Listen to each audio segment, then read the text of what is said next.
قرآن تو کہہ رہا ہے وَأُوحِيَ إِلَيَّ هَذَا الْقُرْآنُ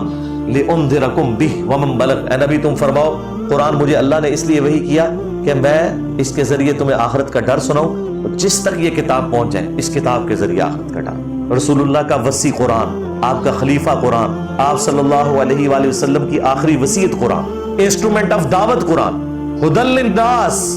وبینات من الہدی والفرقان، پوری انسانیت کے لیے ہدایت، اور اس میں روشن دلائل ہیں ہدایت کے اور حق اور باطل میں تمیز کرنے والی کتاب بھی الفرقان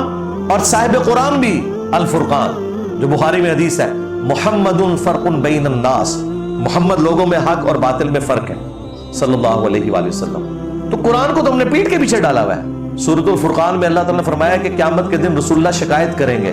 ہمیں تو صرف آدھی بات بتائے گی کہ نبی علیہ السلام شفاعت کریں گے، انشاءاللہ ضرور کریں گے، شفاعت ان کی ہوگی جو شفاعت کے حقدار ہوں گے۔ عسیٰ ان یبعثک ربک مقاما محمودا، مقام محمود بالکل برحق ہے،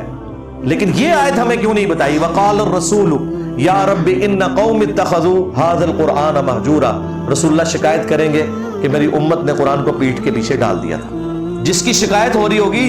شفاعت والا معاملہ تو پھر رہ ہی گیا نا، اور جنہوں نے شکایت لگانی ہے وہ رو رہے ہیں، امت کہہ رہی ہے جو کچھ بھی ہے تیرے محبوب کی امت سے ہے، اور محبوب رو رہے ہیں کہ مجھے امت کے خلاف گواہی دینی پڑنی ہے۔ میرا خیال ہے اس میں ایک ایلیمنٹ یہ بھی ہے کہ حضور اس لیے بھی ہوتے تھے کہ امت نے تو مجھ سے امیدیں لگائی ہوئی ہیں، ان کو پتہ ہی نہیں میں نے تو ان کی شکایت لگانی ہے، یہ بھی ایک ریزن تھی حضور کے رونے کی۔ بخاری مسلم دونوں میں حدیث ہے، نبی علیہ السلام ایک دن ممبر پہ چڑھے، عبداللہ ابن مسعود کہتے ہیں مجھے حضور نے دیکھا، مجھے کہا عبداللہ ہمارے قریب آؤ، کہتے ہیں میں قریب گیا، کہا عبداللہ قرآن سناؤ، تو میں نے عرض کی اللہ کے رسول قرآن تو آپ پہ نازل ہوا ہے، آپ تلاوت کریں ہم سنتے ہیں۔ آپ نے فرمایا نہیں، مجھے اور لوگوں سے سن کے لطف محسوس ہوتا ہے۔ تو عبداللہ ابن مسعود کہتے ہیں میں نے سورۃ النساء کی تلاوت شروع کر دی، 40 آیات پڑھ دی، یعنی آپ اندازہ کریں کم از کم آدھا گھنٹہ حضور تلاوت سنتے رہے، ظاہر وہ آپ والی یعلمون تعلمون تو نہیں، سورہ نساء کی۔ جب 41 نمبر آیت پہ پہنچے نا، جس میں اللہ تعالیٰ نے فرمایا کہ وہ وقت کیسا ہوگا کہ جب ہم ہر امت میں سے ایک گواہ کو اٹھائیں گے، وقت کے پیغمبر کو، تاکہ وہ گواہی دے اہل ایمان کے حق میں اور اپنے مخالفین کے خلاف، اور اے نبی ہم تمہیں گواہ بنا کر لائیں گے ان مشرکین عرب کے اوپر۔ تو بس یہ آیت سننی تھی، حضور نے کہا عبداللہ بس کرو، عبداللہ بس کرو۔ کہتے ہیں میں نے نگاہ اٹھا کے دیکھا، حضور کی آنکھوں سے آنسو رواں تھے، آپ کی داڑھی مبارک پہ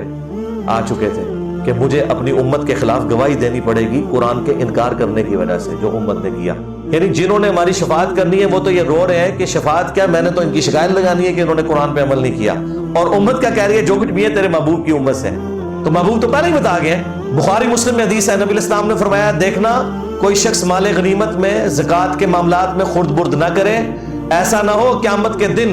اس کا اونٹ اس کی گردن پر سوار ہو اور وہ مجھے پکار رہا ہو اغثنی یا رسول اللہ، اے اللہ کے رسول میری مدد کریں، میں نے تمہارے کچھ کام نہیں آنا،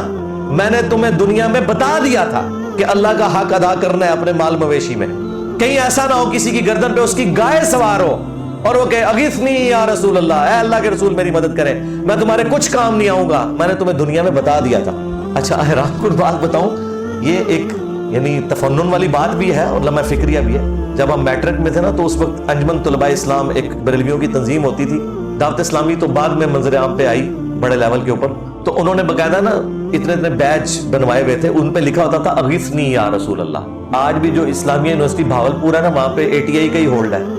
تو آپ وہ دیکھیں گے وہ گرین کلر کا بیج ہوتا ہے، اس میں گولڈن کلر کا لکھا ہوتا ہے اغثنی یا رسول اللہ۔ صرف ان ظالموں سے پوچھو یہ جو تم نے اغثنی یا رسول اللہ لکھا ہے، اے اللہ کے رسول ہماری مدد کریں، یہ بیج تو تم نے بنایا ہوا ہے، یہ جو الفاظ ہیں یہ اٹھائے کہاں سے ہیں؟ جہاں لکھے ہوئے وہاں تو لکھا ہے میں نے مدد کرنی ہی کوئی نہیں۔ کتنی حیران کن بات ہے، ہر چیز ہی الٹ نکل رہی ہے۔